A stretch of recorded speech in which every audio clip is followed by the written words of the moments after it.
नोएडा के ग्राम ब्रह्मपुर में सवेरा foundation trust ने इरकॉन इंटरनेशनल लिमिटेड भारत सरकार का उपक्रम के सहयोग से महिलाओं में सर्वाइकल कैंसर के प्रति जागरूकता फैलाने और स्वास्थ्य सेवाओं तक उनकी पहुंच सुनिश्चित करने के उद्देश्य से एक विशेष शिविर का आयोजन किया। सर्वाइकल कैंसर महिलाओं में स्तन कैंसर के बाद दूसरा सबसे आम और गंभीर स्वास्थ्य जोखिम है, जो हर साल हजारों महिलाओं की जान ले लेता है।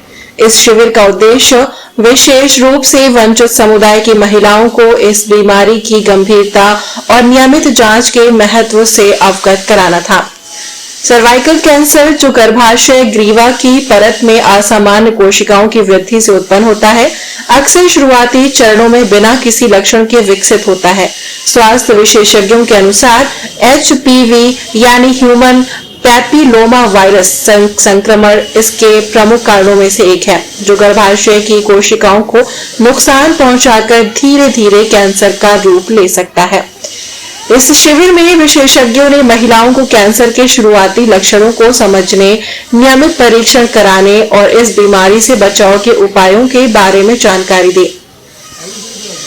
सवेरा फाउंडेशन के स्वयंसेवकों ने शिविर से पूर्व पिछले 15 दिनों तक घर घर जाकर महिलाओं को जागरूक किया और जांच के लिए प्रेरित किया। दीपावली की शुभकामनाएं और आने वाली दीपावली और उसके 2 महीने बाद आने वाला नया साल सभी के लिए अच्छा रहे।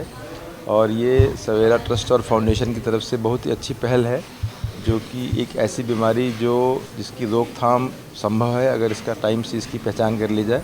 और सफाई के बारे में, स्पेशली जब माहवारी का टाइम होता है, मेंस्ट्रुएशन का टाइम होता है, उस टाइम कैसे अपने अंगों की सफाई रखनी है, कैसे चीज़ों को आगे ले जाना है ताकि इस बीमारी से बचा जा सके। तो ये सवेरा ट्रस्ट फाउंडेशन जो ऐसी चीज़ें हैं जो कई बार अनडायग्नोस्ड रह जाती हैं, जिनकी शुरू के टाइम में पहचान कर पाना मुश्किल होता है। तो ये ट्रस्ट का बहुत अच्छी पहल है कि सर्वाइकल कैंसर स्क्रीनिंग के बारे में बता रहे हैं। और साथ ही साथ में इन महिलाओं के साथ जो बच्चे आते हैं और भी जो परिवार के सदस्य आते हैं, उनको कुपोषण से कैसे बचा जाए, खाने में प्रोटीन का क्या महत्व है, किस तरह से डाइट लेना चाहिए, कैसे बच्चे का अगर वज़न कम है तो कैसे बच्चे का वज़न बढ़ाया जा सकता है ताकि पूरा परिवार खुश रहे, और साथ साथ में अपनी साफ़ सफाई कैसे रख सकते हैं ताकि आगे चल के भविष्य में होने वाले बड़े खर्चे से बच सके।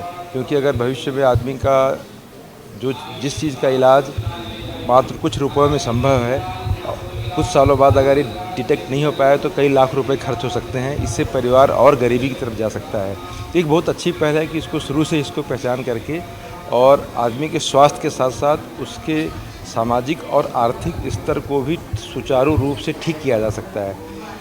तो सवेरा ट्रस्ट का ये बहुत ही सराहनीय कार्य है और हमको विश्वास है कि आने वाले टाइम में और बड़े स्तर पर ये प्रोग्राम होगा। धन्यवाद। सर, इसमें एक चीज़ जानना चाहूँगा कि जब किसी को बीमारी के लक्षण आते हैं तो क्योंकि सब मध्यम वर्ग गरीब परिवार से होते हैं, उनका ट्रीटमेंट कर सकते हैं। होता क्या है कि जैसे हम लोगों को मालूम चलता है कि स्क्रीनिंग में कि ये बीमारी है इनको, तो हमारे से जो संबंध अस्पताल हैं, जैसे अखिल भारतीय आयुर्विज्ञान संस्थान, सफदरजंग हॉस्पिटल, इन अस्पतालों में जो विशेषज्ञ हैं, इनके पास हम लोग इनके इलाज के लिए इनको बता देते हैं कि यहाँ पे जाइए, थोड़ा सा उसको और फैसिलिटेट कर देते हैं कि इनका इलाज थोड़ा जल्दी हो जाए, इनको मालूम चल जाए कहाँ जाना है और कैसे इलाज कराना है। तो इसको भी सुचारू रूप से करने के लिए सवेरा ट्रस्ट प्रतिबद्ध है। और सभी लोगों का हमारे पास फ़ोन नंबर होता है आधार कार्ड के थ्रू, तो सारी इन्फॉर्मेशन मैसेज के द्वारा इनके पास चली जाती है।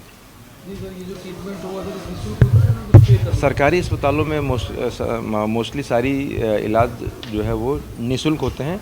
कुछ थोड़े बड़े खर्चे होते हैं जो बहुत ही मिनिमम कॉस्ट होता है, जो बाकी सारे सरकारी अस्पतालों में होते हैं। उसी तरह के खर्चे पे इनका सारा इलाज हो जाता है।